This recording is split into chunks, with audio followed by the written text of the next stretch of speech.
Welcome back, everyone, to the Rush to Fail podcast. I'm your host, BJ Gramillion, and today I have Braiden Shaw, the owner of Fulcrum Home Loans, with us. And if his face is familiar, I'm sure it is to many of you that listen to the show. He is, I was telling him before this, he's one of my favorite people to listen to on Instagram because he has these short little clips, 60, 90-second reels, it seems like, that are full of amazing content.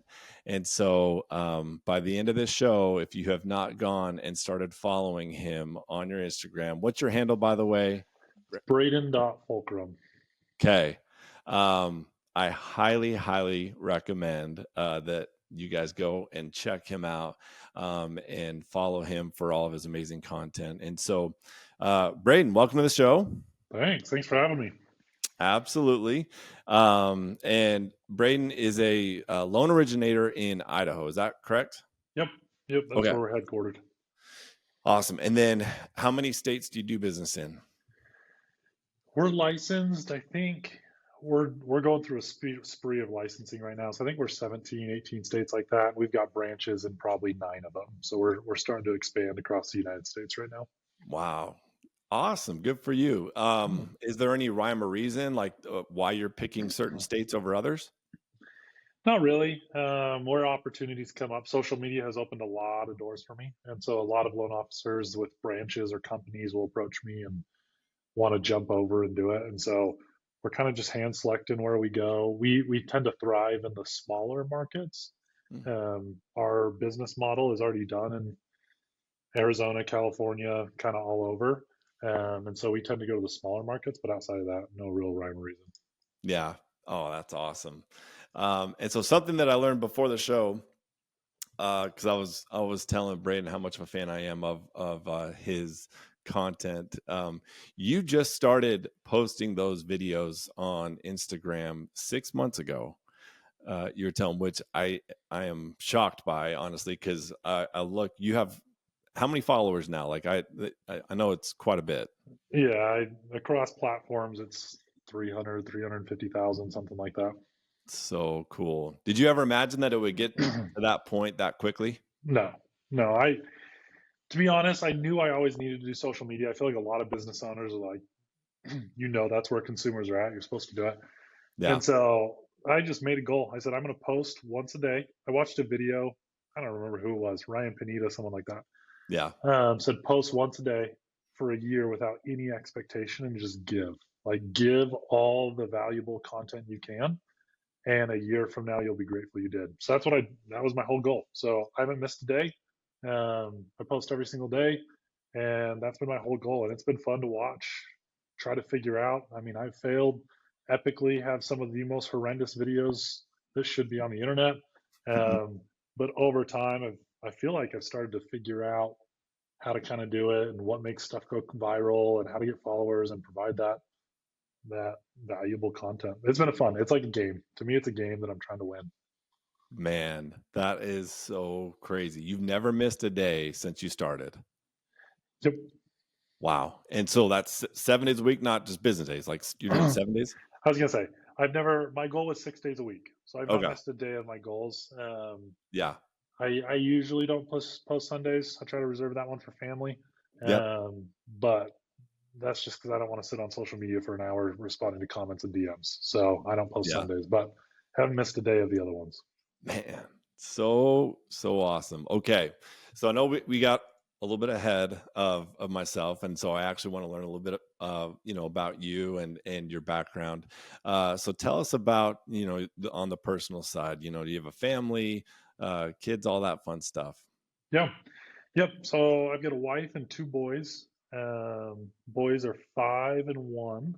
Cool. I grew up in Idaho, left and went and played college sports in Utah for a couple years. BYU. Did you really? Yeah, I played basketball at BYU 2015 to like 2018. No way. Yeah. What can you not do? All right, Braiden, what's going on? I had no idea. A lot of basketball. I rode that bench real good. I kept it nice and warm. Did you? Hey, you were D1 though. That's incredible. It was a lot of fun. So did that for a bunch of years, had a bunch of injuries. So I didn't end up playing my junior, senior year really. Like I was still on the team, but Mhm. just could never get healthy. And then moved back to Idaho as soon as I could. Wow. Okay. How tall are you? I'm 6'9". Are you really?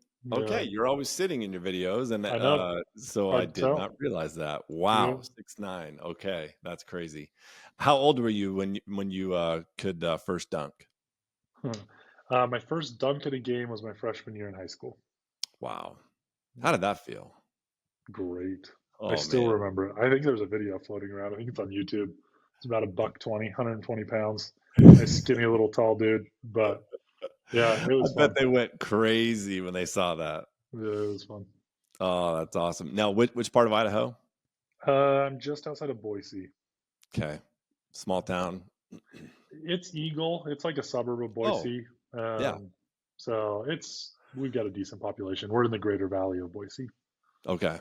Awesome. So I went to BYU, Idaho. I wasn't Oh, smart did enough you to really? get into BYU, and definitely wasn't good enough at basketball to make it on that team. So, um, That's cool. My father-in-law is a professor there. My wife's from that side of the state. She's from Ryrie.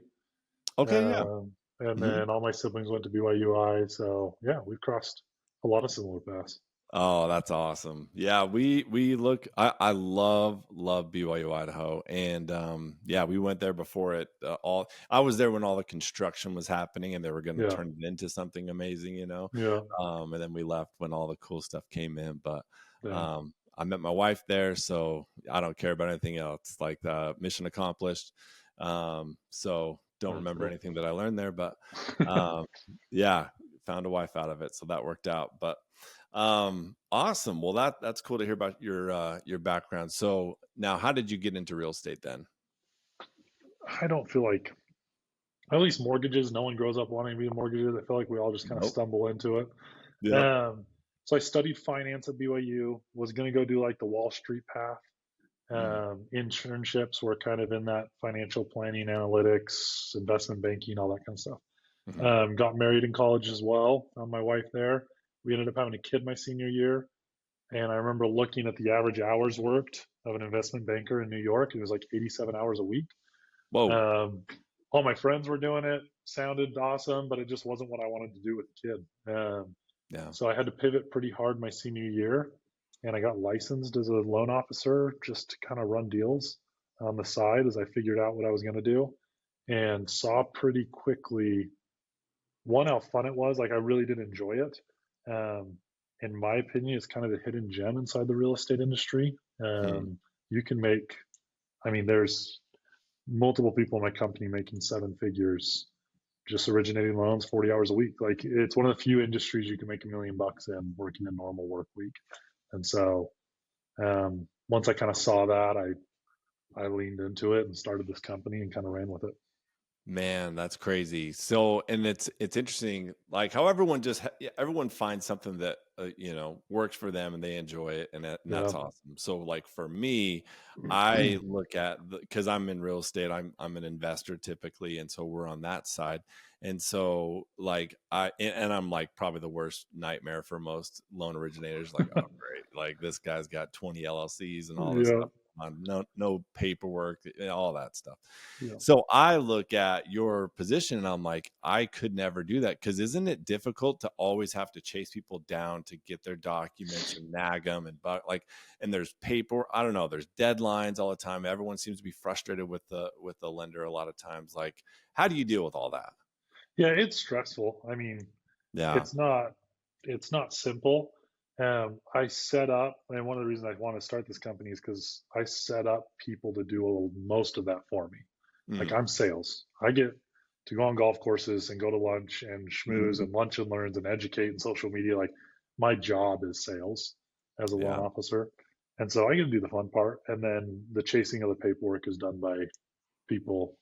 I have phenomenal processors, phenomenal ops staff, assistants, all that kind of stuff. And so they're the ones that really have to go hound everyone. But yeah, it's not easy. I mean, setting up the systems and processes took years to do, but once it's going, you can scale pretty quickly. Yeah. Now, how did you get to that point where you were able to hire out and get that? Because I'm sure in the beginning you were that person, right, that was Yeah. doing everything from start to finish. And so, how did that happen? Um, I got really lucky and entered the industry in COVID. So I started in 2020. Um, Wow, that's when you started. You've only been doing this for 3 years. yeah, yep. So we opened shop Crazy. February. I think we funded our first loan of 2020. So like right when COVID was starting, Hmm. and so everyone and their dog was trying to refinance. Like I could just get a list of 1,000 people and just call down it and convert half of them. You know what I mean? So Yeah, you didn't need a book of business at the time, and so if I would have started in any other market, this wouldn't be what it is. yeah. So I feel like every entrepreneur says that. Like most of my success is dedicated to luck, and I feel like I fit right in there with them. Yeah. And then I just had the opinion that I was going to invest in my business. So I lived on a very small salary, and just everything else I just dumped back into the business for as long as I could, trying to build it. Man, that's so cool. And I think you're a pretty humble guy to say that, because I actually think a lot of investors and entrepreneurs think that it's because they're so smart and because that they are, these geniuses, that's how they're so successful. Like, oh, I did all the work, I picked myself up from, and it's like, no, I think that there's always that component of just right time, right place. 100%. And so no, I appreciate that. So, um, this is actually a question that I was thinking about. So, for those of you that have not seen any of Braiden's content, um, he does share financial advice, and it ranges, right. So it's not just about real estate, which I love. By the way, I love that you didn't pigeon yourself in that. Holy smokes, you didn't pigeonhole yourself in that, Yeah, just in like mortgages or real estate, because a lot of people are like, you got to be a niche, you got to focus on just that. You went wide, right? So you're yeah. sharing just general financial advice. Yep. um how did you come to, like, did you have to kind of stumble through to figure out that's what you wanted, or did you just nail it right out the chute and just like, hey, this just works, like My how videos at the beginning were painful, guys. Like, I knew I had to do social media, so I started putting it out there. I still remember doing a video. Taxes in Idaho when you buy a home are really weird. And so I did a 3-minute video on the intricacies of an escrow account and how the homeowner's exemption works with buying a home. I think I got 2 likes, like my wife and my mom. Like no yeah. one consumes that information. No, yeah, Um, you almost put me to sleep just right there. yeah, Yeah. it is brutal. So I started down that path, um, and then came. I just was sitting there thinking, trying to figure out what I wanted to do. So I feel like the service industries in America fail on social media. Mm, Product industries are really good. Like you look at Red Bull or Nike or Adidas, like they run good social media campaigns. They sell a lifestyle. They do a lot of good stuff. yeah. Services, they don't do that. And so I'm going to use mortgages as an example, but on average, everyone purchases a home every 7 years, right? And they're going to research mortgages 2 weeks out of that 7 years. And so if I'm posting mortgage content, I am asking Instagram's algorithm to take my content to my consumer during the 1% of that 7 years, that 2 week period in which they actually want to consume my content, and Mhm, for them to reach out to me. Like I'm asking for a needle in a haystack. It's just not going to happen. mm, And so what I decided is I wanted to be in front of them the other 6 years, 50 weeks. And so I wanted to post content that people wanted to watch every single day so that when they got to that 2 weeks where they actually needed to consume mortgage information, they knew where to find me. And so that's kind of how I started to hone in. My target demographic roughly is millennials, home buying age, investors, stuff like that, people who want to grow their net worth. And mhm. so I said, I'm just going to post net worth stuff. Everyone likes to be rich. I mean, selfishly, everyone wants to Yep, grow their net worth. And yep. so the goal is just to stay in front of people.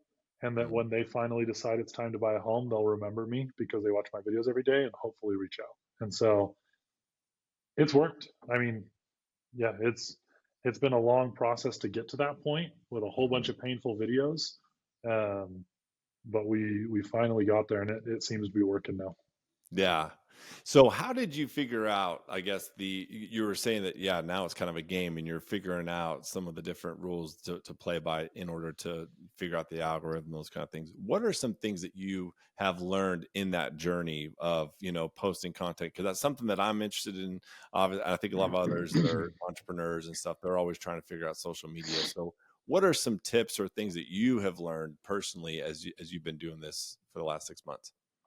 I mean, you're going to get me on a soapbox. I could go off on forever on this. This has been my life's work the last 6 months. Love it. Um, I'm here for it. I'll try to stick to a couple. So, Yeah. um, things that I learned. So, first one that took me a long time to kind of conceptualize is no content is original content unless it's a personal story. Mm. And for a long time, I put so much effort thinking through what is like personal, like original content. I want to have original content. Um, and eventually I had to realize that nothing's original. Every single viral post on any social media platform, if it's a viral post, they went and read an article or a book or a podcast or they heard a friend tell them. You know what I mean? Like there's no new information today. All information's Yeah. out there. And Yep. so once I started to realize that, I just went and found stuff that I loved and that I knew about, but had already gone viral in one form or another, whether it was an article or a podcast or a book or on TikTok or somewhere else. Mhm. And then I just recreated it with my own personal stories and my own personal words. The world has already told me what they want to consume. There's no reason I should try to guess what they want to consume, if that makes sense. So I'll Wow. just look for viral content about net worth stuff, um, and then just kind of recreate the wheel. And so that was a big aha moment for me. And it took me trying to create content from a 20-hour a week job to I quite literally have an hour a week blocked to batch content. Like there's a reason you see me in the same shirt for 7 days in a row. It's because I film it all on Monday and then Yeah. just post it throughout the week. And I maybe do an hour or two a week on social media, just batching out the content because of that. So that was a big one for me. Um, yeah, I already told you about the Ellis services one. And then there's a bunch of just granular stuff. Like the day that I learned you want to have captions on every single video was like mind blowing to me. So I saw a stat 70 something percent of videos on Instagram watched are watched on silent. Mm. And if you don't put Instagram's captions on your video, they don't think the consumer can actually watch your video on silent. So they don't push it to people on silent mode. And Wow. so my videographer puts his own captions on the videos, but I put Instagrams on top of it and then slide it off screen so you can't see it. And it tells the algorithm that now I can show to people that are watching on silent. And so my views went up instantly, like overnight, doubled my views just doing. So there's little things like that Whoa. that will help. But That's crazy. So, okay, because yeah, like I have someone that will edit our videos and they'll put the words on there, right? yeah, When we chop it up. But you're saying that's not enough. You need to also make sure that Instagram or whatever is also showing that it has the captions on there that are hidden. Is that? I mean, I don't work at Instagram, but my videos Yeah. before I did that, my videos Yeah. after doubled in viewership. And I Wow. heard that from another person that does social media. And it makes sense. Like it Yeah, makes it logical does. sense that their algorithm needs to know what words are being said. Yeah. And so there's little stuff like that have helped as well for sure. Man, that is so crazy. So, another thing that I'm curious about. So, when it comes to engagement, right? So, I'm sure it's not enough just to post and say, "Okay, I've done my job." Do you also time block time to then talk to people and respond to comments? Yeah. So my process is I'll post a video. Okay. So when I have a video posted, I interact with the people on that post for 20 to 30 minutes. So if someone comments, I comment back, and we try to create dialogue to build up that comment count as much as I can. I Hmm. don't like those because I'm going to do that the next time I post. So the next time I post, I'm going to post the video and then I'm going to go to my previous post. I'm going to like every single comment because I haven't liked a single one. Mm. And so then by liking it, that's 100 people that just got a like from me that are going to go back to my page immediately and figure out why did Braiden like my post or like my comment. And so, yeah, I time block about 20 to 30 minutes liking comments, commenting back, answering DMs, liking other people's posts. Um, I used to actually schedule my posts, and viewership dropped off a cliff. Hmm. And I think it's because, I mean, Instagram wants you on their platform. That's their whole Yeah. goal. And so if you post and interact on their platform, they're going to reward you with views. And so I stopped scheduling posts and actually started posting to myself and then staying on the app for 30 minutes. And that seemed to make a big difference as well. So crazy. Yeah, Yeah. those are just these little things that you just now, did you have a, company that you worked with that has helped you out, on these videos, or is this just you kind of figuring it out as you go? Me figuring out as I go. So I've never paid for an ad, sponsored a post, bought followers, employed a company. I now, Jared and Colin. Colin's my video editor. Jared helps me kind of run the page. They're phenomenal. Like, Mm, I couldn't, once I got to about 100,000 followers, I just couldn't manage it by myself and still do everything else I'm doing. And yeah. so I brought them in and they're phenomenal. But yeah, we've done it all in house and just tried to figure it out as we go. Wow. And so those two people that you mentioned, what does their day look like? What are they doing now? So Colin's a video editor. So I have other companies that we kind of talked about. So I Yeah. have a marketing team for my mortgage company, and Colin is technically inside that. So he works Okay. for my mortgage company, um, but he's a video editor. So he'll be in the podcast room with me recording on Mondays for an hour, and then he'll go home and turn a crappy 10-minute video into a nice 90-second polished thing that you all think looks good. But in Hmm. reality, I just stumbled over my words for 10 minutes and he's just a phenomenal, he's sitting there splicing and putting it all together, making it look good. So Colin's extremely talented. I actually hired him. He was in high school when he first started working for me. So he's 18 years old and one of the best in the business. And then Jared recently came on about a month ago and he runs the page. So he's actually now posting and commenting and liking and Yeah. helps me with DMs and some of that stuff. So he's engaging more than I am. But up Mhm. until a couple months ago, that was me. Man, that is awesome.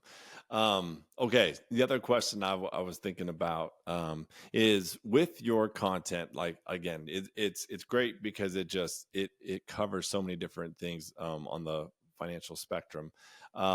How much of that are you actually practicing yourself? I would be super curious about this. My wife made a joke the other day because I posted about one that I don't do. Yeah. And she came home. She's like, "You should do a review of your last 20 videos and how many you actually do." I do 95% of them. Do you really? I do. Oh Um, man. So I refuse to record. I was telling you I go find content that's gone viral through Yeah. articles or podcasts or whatever else, and then turn it into my own words. I refuse to post anything that I personally don't know a lot about. Um, so Wow. most of it I'm doing, but there's some stuff that I just haven't implemented yet that I plan to. Like perfect one, land trusts. I just did a video on land trusts that got over 1 million views. I am currently working with an attorney to set up land trust to put all my properties in, and that's what made me do the video. My Mhm. properties are not in a land trust yet. So I got a Yeah. ton of comments asking me all these questions. I'm like, whoa, whoa, whoa, give me 30 days and I can answer these because I don't know yet. But most of my stuff I'm doing. Yeah, man, that's incredible. If you're doing 95% of the things that you mentioned in your content, that's incredible. You're doing okay. Because it's funny, like I got that squirrel brain, right? So Yeah. the typical entrepreneur where I'm like, oh yeah, that's a great idea. I'm gonna do that. And then like I can't remember what I listened to like 10 minutes ago and I Yeah. forget about it. And then I'll go back and watch some of your other videos and be like, oh yeah, I was gonna look into that, forgot. But the land trust one, I actually think that's a really, really cool idea. So for those that have not yet listened to it, first of all, go check it out. But maybe explain that in a little bit more detail because that I had not heard of before. So tell me a little bit more about what You that chose the is. one video I don't actively do right now, and then you're Yeah, going to make me yeah, yeah. explain it? Yeah, Good, don't know good. nearly enough about. Yeah, exactly. um, the thought process behind a land trust. So if you know what a trust is, what a trust is, and I'm not an attorney, so if you're an attorney listening, you can blast me in my email. But what a trust is when if you don't have a trust. So if you pass and you have Yeah. a will, all your belongings and everything that you are has to go to probate court. And that judge can rule whatever they want. Now they read your will and they're going to follow it most of the time, but if you say that you want your mom to take your kids and that judge says your mom is not viable to take your kids, that judge can overrule your will. And so you don't have control, true control over your assets in just a will. And so what a trust does is it employs an attorney before you die to make all those decisions so that when you pass, a judge cannot veto anything. And so everything you decide where your assets go before you die, so that you know exactly what's going on. So that's a traditional trust. There is a type of trust called a land trust, and it does the exact same thing but for properties. So the trust will dictate who gets the property, what happens to it, how it's all done before you pass, to protect you about for a lot of reasons. So that's the main purpose of a land trust, but it comes with a lot of different benefits. Like one of them, a trust is not publicly recorded. And so if a trust owns a property, no one can go to the Secretary of State and look up who owns that property because the trust owns it. And so you become completely anonymous. So if you own rental properties and you don't want your tenants to be able to track you down and figure out where your home address is, put in a land trust, you have complete anonymity, and they can never track you. Or another one, liens. Let's say I don't pay my taxes or I don't agree with the IRS and they slap a fine on me and I don't agree with it and I'm battling it for a year, that will become a lien against me. And if I don't have my property in a land trust, any lien filed against me automatically gets filed against the properties I own. You don't want $100,000 liens against properties you own. That's a huge issue. Once again, if that property is in a land trust and I get a lien slapped on me, it protects that property and no liens are put against it. So there's tons of benefits to land trusts, but the hard part is you have to have an attorney set it up. Mm. So it's going to cost a little bit of money to set this up. Once it's set up, it's repeatable and it's really, really easy, but it does take a little bit of time and effort to set them up. Yeah, that was my question is, okay, so let's say someone has 20 single family properties. So do you have to set up a land trust for every single property? If you're asking me, no. If you ask your attorney, yes, because they want to bill you for 20 of them. Yeah. Right. So Yeah. the liability protection, if you put 20 properties in there and one of those properties gets sued, Yeah. the person suing can get access to the other 20. So that's the Mm. risk you take. So you could argue back and forth all day on that one. Yeah. Right. Yeah, that's a great answer actually, because it's funny. My brother-in-law is an estate attorney, and him and I could not be more different, right? So he's just he's in the right position, right? Like he Yeah, is where he needs to be, and I am where I need to be. So for I'm more sure. of a risk taker. He's more of a, hey, like let's watch out and Yeah, make sure you're protected. And so yeah, he would probably answer it needs to be in individual LLCs, for and my sure. answer would probably fall with you, but Yep. yeah, leave that up to the attorneys, I guess. No, that's super interesting. Okay, so I'm sure that you get asked this question, more than anything, but I have to ask it. Anytime I have someone that's in the mortgage origination industry, I have to ask them the question: where do you think rates are gonna go in 2024? What's your answer? Well, let me get my crystal ball out. Yeah, please do. If I could I really can use predict, I'd be a billionaire and I wouldn't be on this podcast. So it. take everything I say Come with a on, you grain would of be on this salt. podcast for a billionaire. Come on. There we go. Sorry. Yes, I would be. Um, okay, so rates are already coming down. We Mhm. peaked at about an 8% interest rate 2 months ago. I locked in 3 refinances yesterday at a 5.99. So we're already down 2.5%. Um, Historically, interest rates, in my opinion, should be between 4.5 and 7.5%. Like from an economic standpoint, that makes the most sense. It is a Mhm. secured debt with a return of 4.5 to 7.5. Anything above that, people will go to equities markets like the stock market, and there's more risk involved. Anything below that, you'll go to government bonds because you can get 2, 3, 4%. Yeah. So I think a healthy interest rate is 4.5 to 7.5. So with that said, we're currently at about a 6, 6.5. I think we'll do a slow descent and we'll end next year in the 5 to 5.5 range. Um, Whoa. but I do not think we will ever see 2 and 3% interest rates again. Yeah. So if you're waiting Yeah. for it, stop waiting. Yeah. Right. Exactly. No, that is. Music to my ears. And it's funny because I actually did like a 2024 prediction a couple weeks ago before the Fed, came in and announced they were pretty much done raising rates and all that stuff.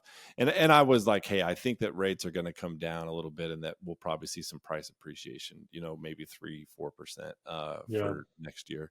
So I'm curious. Yeah. So if rates go down to where you're thinking, what do you think that will do to prices nationwide? I know it's local, but yeah. They'll go up. I yeah. mean, I don't want them to go up. Like, I feel Me like you'll neither. talk to a lot of mortgage lenders and real estate agents that want it to go up because then they can tell their clients that they have appreciation.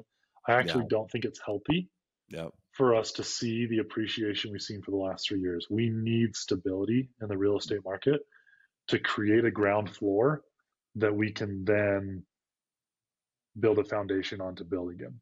Yeah. I'm worried that if we have another 30% increase and we had a legitimate economic disaster like a 2008, it Mhm. would be extreme turmoil. So let me preface with I don't want it to go up, but I think it's going to. Yeah. I mean, I have a mortgage company that will do hopefully $1 billion in originations next year. So we see a lot of data. Yeah. Um, the actual number of people calling did not decrease this year. Business decreased by 40 to 50%. And you'll talk to any mortgage lender and they'll say that. But that just tells me people are sitting on the sidelines. People still wanted to purchase, they just couldn't because of interest rates. And so, with all that pent up demand, you bring back affordability, and I think we'll see 10, 15, 20% appreciation. Whoa, that's crazy. Okay, guys, like here's what you hopefully everyone is paying attention to what you just said, because never pay attention to the media ever. They're not in the business to tell you the truth. They are in the business to make money. It is a business, and they sell it off fear. And so they're going to preach crashes every single day of the week, right? Because Yep. that's going to scare you. Now, you are actually boots on the ground in the industry, and you just said that your call volume for people interested in buying a home did not go down this year, but volume went down 40-50%. That right there tells you everything you need to know. So there is demand, there is people on the sidelines itching to get in, and everyone is saying the same thing, whether they like it or not. Like, whether it's because they can't and they want to, or they're just saying I'm waiting until. Both sides can be true, and really what's going on is everyone's saying, well, when interest rates come down, I'm going to look to buy. Well, guess what? Now you're going to be competing just like 2021. So how many people love that market? I am 100% with you. I mean, it was great to see home appreciation if you were a seller, but man, I hated being a buyer. It was such Yep. a hard, brutal time. Even if you're a cash buyer, I was in Arizona, so everyone was like, "Oh, I'll go to Open Door or OfferPad," and they're going to pay 95% of the value. And I was like, "Well, I can't compete." Yeah. So, I mean, if we want to go back to that you're the first I've talked to that's actually kind of that aggressive on the appreciation side, thinking it could be, double digit. Um, so you're saying if it does get into like the high fives, mortgage rates, that we could see 20% appreciation potentially. Yeah. 20% would be extremely bullish, but Yeah. yeah, it's very market specific. Hmm. But just, I mean, 5% is what people will offer over asking in a competitive market. It's so easy to get home appreciation when you Hmm. get in a competitive market. Someone lists a home for 300,000 and to win the deal you had to come in at 330. You Yeah. just caused 10% appreciation because your comp is going to be used on the next appraisal. You know what I mean? So Yep. it really is not hard to get to double digit appreciation across the board in a hyper competitive market when you have 10 plus offers. Man, it's crazy to think, because we just had to go through 18 months of just brutal. It's been Anyone rough. in your industry, especially, I feel like more than anyone, and realtors, of course, that are not having a great year either. But man, it's been brutal. Like, there's just, I mean, inventory is super low, interest rates super high. It's the worst of both worlds, and it's just been miserable. So the last having Christmas come early has been wonderful for, I'm sure, all of us. Welcome news. Um, but yeah, I'm interested actually. I think it was you that had mentioned this before all this craziness the last couple of weeks. You had started mentioning, "Hey, I'm starting to do more refis," and so people are getting out of these 3% loans and they're getting into 7%, 6.5% loans. Um, are you still seeing that? Has that continued to grow with the refis lately? And why is that? Maybe explain why you're seeing that. Yeah, so there's two different types of refis. There's refinances to lower your interest rate, and there's refinances to consolidate debt. And they're very different structures and motivations. Mm. So in the last 2 days, like we have a promo going right now where I'll refinance any VA loan down to a 575 and pay their fees for them. And so we've started to see those come in. And so we're starting, yeah, a bunch of them. I think we have, I'm like looking at my pipeline right now. We've started 9 of them today. Um, Wow. so that is a rate and term. So their whole purpose is lowering the mortgage payment. The ones that Yeah. you saw are called cash out. So I have someone with $40,000 of credit card debt, $20,000 in a car. They went and got a personal loan because they're living beyond their means and they were used to stimulus checks. They have $100,000 of consumer debt with an interest rate averaging 15, 16%. And then they have a $100,000 mortgage at 3%. And they'll call me and say, I'm never giving up that mortgage. And I was like, let's look whole picture here. You're paying $2,000 for your mortgage. You're paying $6,000 a month or 4,000 or 2,000, whatever the number is, in consumer debt payments. Stop thinking of those separately and just start looking at your whole house payment, like your total household APR is what we call it. And it makes sense for them to give up a 3% interest rate to pay off all their consumer debt, and they'll end up saving $2,000 a month in total payments by combining them all into one. Now, this is not for everyone. There are people that can do it doing HELOCs. There are people that can do it through a snowball method, like Dave Ramsey will tell you. This is not a blanket statement for everyone. But if you can convince me that you will control your spending after I do this refinance for you, which is a big key, Hmm. then it has saved people from declaring bankruptcy. And it doesn't matter what interest rates are. If it lowers your monthly obligations, it's a win. Okay, that is another just gold nugget. So the blended rate, right? That I feel Mm-hmm. like so many people are like, well, how is inventory going to happen when everyone is locked into 3%? They'll never give those up, and it's like, okay, let's think about this for a minute. So COVID happened, everyone stopped spending. Then of course savings went up, and then of course after that they got a ton of money injected in the system. Their savings account, increased, and then they went bananas when they could start spending money. So Americans love debt. We love spending money. Like that's, we're not disciplined. And so, we just start spending money like there's no tomorrow because we're living off of all this money we were just given. And then the thing is you have that creep, right? That happens where it's just all of a sudden your expenses creep up. And so the way I look at it is, okay, are people going to be able to stop their spending behavior and tighten their belt just without being pressured to do so? Are they actually going to do that? And I think we all know the answer, no. I mean, and then throw in student loans being, paused for a while. Yep. And now those kicking back up, it's like, okay, now think about it. So now everyone's racking up debt like crazy, and I think our average credit card spend is like $8,000 balance or something like that for Americans right now, and that's at 20% interest rate or 18%. And so exactly what you just said, it's like, okay, now add all that up, and it's like that's where you're going to start being able to tap into. Some people will be forced to either sell or refinance or whatever the case may be, because it does make financial sense for them to give up that 3% rate. And so for the exact reason of what you're just saying right there, because they're going to have to, like, it Yep. just that they need to do that. So man, that's so interesting. So okay, with that said, then I'm curious, because you started in 2020. So do you feel that like 2024 or 2025, do you feel like those years will be as busy as what we saw in, let's say, was 2021 or 2020? Your I guess it's probably grown every year. Knowing you probably exponentially grown. But I I'm didn't have a curious. book of business in 2021. You know what I Yeah, mean? So like yeah. I've had to grow, so a little bit hard. But yeah, I think questioning why do I want to say this out loud and make the statement. I think 2025 We'll have Yeah. more mortgage originations than 2021, which would be an all-time high. And the reason Wow. I'm saying that is back then in 2021, rates were at a 3%, which is historically incredible. Yep. But the 11 years prior to that, we've had a very slow descent from about an 8% rate down to a 3%. And people have been refinancing all the way down for 11 years. So Hmm. I was taking people from a 4% rate to a 3% rate, which saved them money. And it was a great idea to do, but it wasn't a necessity. Yeah.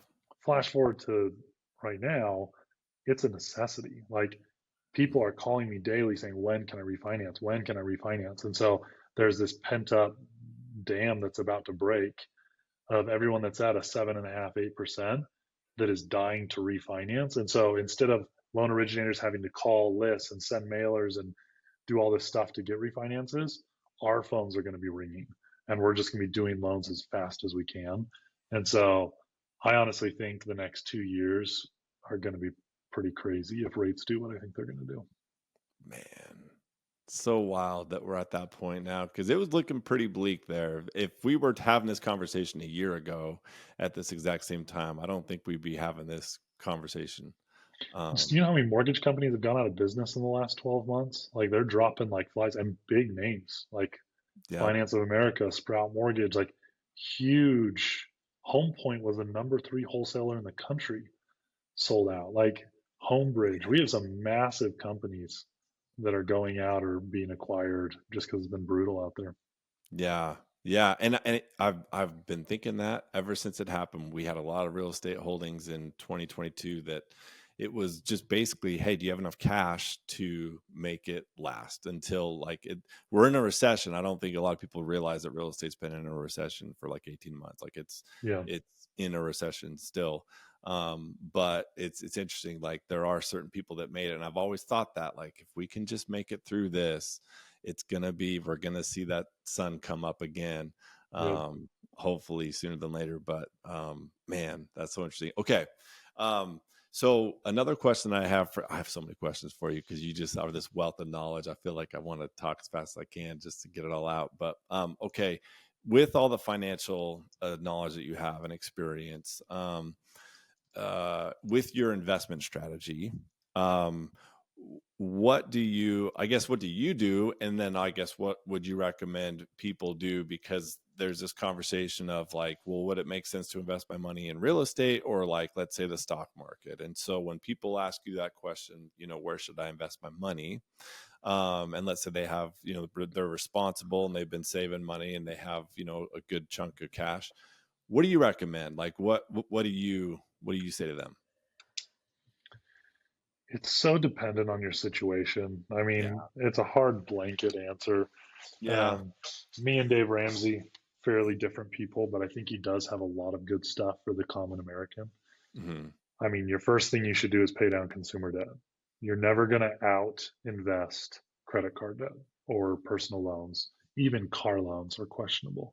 Hmm. Um, so that's step one. Step two is get an emergency fund. Like everyone should be able to live 3 to 6 months without a paycheck coming in. And I think it's like 90 something percent of Americans can't do that. So that's step two. For the average American, a Roth IRA makes a lot of sense to start your investing in. So I would look at a Roth IRA and just get into index funds, VTI, VOO, write those two down. That's where all my money's at. I don't have anything in individual stocks. I don't Hmm. stock pick. I don't day trade. I'm not smarter than the computers that try to do it full time, so I'm not going to Hmm. try. So that's kind of like basis level. If you're just getting started, that's your foundation. If you've got money to play with, like if you've got $100,000 to play with, um, that's where it starts to get fun. I've been in cryptocurrency since 2015, have made 6 figures incomes. Um, I honestly think every person in America should have an allocation to cryptocurrency. I don't care if it's 1% or 5%. Don't go crazy. But I think it's the ticket to middle classes, the middle class getting out of the middle class. I really do think it will see a 20 times increase over the course of the next 10, 15 years. So do something there. but I'm a huge proponent of real estate.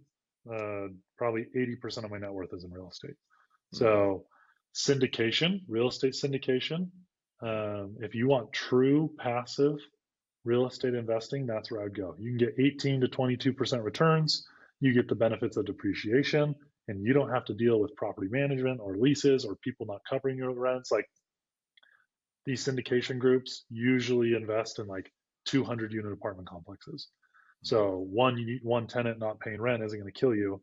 Or if you go buy a single family home, them not paying rent, you're covering the mortgage for the rent or yeah. for the month. So real estate syndication is a good one. Single family homes, commercial, I do all of it. So Wow. I'd start baseline, chuck some in crypto, and then I would no greater place to create wealth than inside real estate. Yeah. Interesting. So, in your experience, like you are more of a syndication, multifamily real estate. It sounds like not so much on the single family. Is that what I'm hearing? Um, I, I do it all. I mean, I have properties in Texas and Idaho, single family, fourplexes, duplexes. Um, so I do have properties. I have two commercial buildings, office buildings, but I do a lot of syndication now. I Mm, I did all of that before I knew what syndication was, yeah. and once I found out what syndication is, um, in my opinion, it's hard to beat it, especially in this market. To try to cash flow a property right now is near Hmm. impossible, Yeah. where you can do it in syndication. Yeah. Oh man. Okay. Last question. AI. I think that I don't know, like you might be someone that knows a lot about AI, maybe not. I could be judging you incorrectly, but I'm just curious though, if what's your take on AI in specifically like within the industry that you're in? Do you see it impacting your business model? Are there any concerns like or opportunities like? Do you see anything with AI just out of curiosity? I don't know why I'm asking that question, but I think I've been listening to some podcasts lately on AI. So, anyways, just curious. I think artificial intelligence is going to disrupt just about every industry drastically. I don't think Mm, America looks the same in 10 years as it does today. mm, Um, Now, there's a lot of people that think we're just going to be useless. That's not the case. Same people thought the same thing pre-electricity or pre the internet. You know what I mean? Like yeah. there's been innovation at every point, and it makes us more efficient, but that doesn't take away the need for human capital. Mm, But yeah, I have a buddy who owns a RV company, a nationwide RV company, and he has employed individuals to implement AI into his financing. And mm, so what they do is they took the last 5 years, thousands and thousands of customers who have got financing for RVs with him, and they've plugged it into this AI, artificial intelligence, that it's really just machine learning, and said, look at these thousands of individuals and the ones that we gave loans to and the ones we didn't, and start to learn from it. And now they have their investors don't allow the AI to actually make the decision, so they can't utilize it yet. They're trying to help get their investors to, but they run it in the background to double check all their employees. And they said they have not missed, their artificial intelligence has not missed a single lend or don't lend in the last 12 months.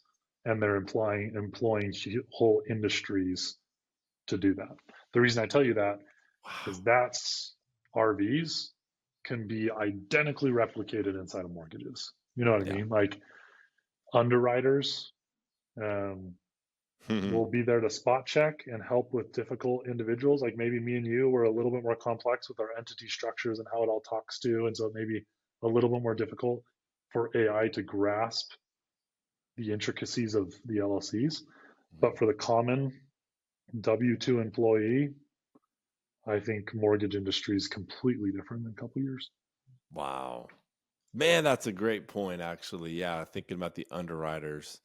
I can't stand underwriters. I wonder if AI is going to be better or worse. Yeah.